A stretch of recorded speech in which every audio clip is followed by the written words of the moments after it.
গাজায় অনাহারে হাড্ডিসার শতাধিক মানুষের মৃত্যু, বিশ্ববাসীকে নাড়াতে না পারলেও দুই জিম্মির জীর্ণ শরীর দেখে সরব হয়ে উঠেছে বিশ্ব।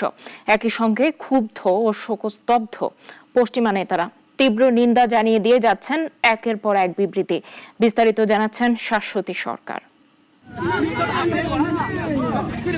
গত বৃহস্পতিবার দুই ইসরায়েলি জিম্মির ভিডিও প্রকাশ করে ফিলিস্তিনি স্বাধীনতাকামী সংগঠন হামাস। দেখা যায় নোভা মিউজিক ফেস্টিভ্যাল থেকে অপহৃত ব্রাসোলাভস্কি ও ডেভিড এখন চরম অপুষ্টিতে ভুগছেন।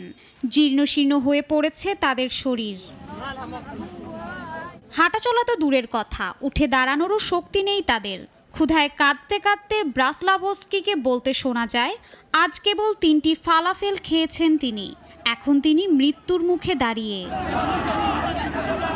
আরেকটি ভিডিওতে ডেভিডকে নিজের কবর খুঁড়তে দেখা যায়।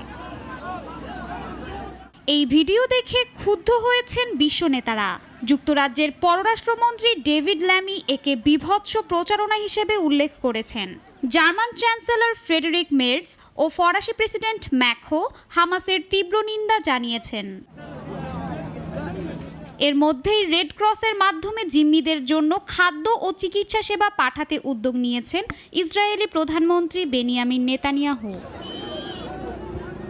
এর জবাবে হামাস জানিয়েছে, ইসরায়েলি জিম্মিরা গাজার জনগণের মতোই কষ্ট পাচ্ছে, বাড়তি কিছু নয়। ত্রাণ প্রবেশ নিশ্চিত না হলে জিম্মিদের বিশেষ সুবিধা সম্ভব নয় বলে জানায় হামাস। শাশ্বতী সরকার, নাগরিক।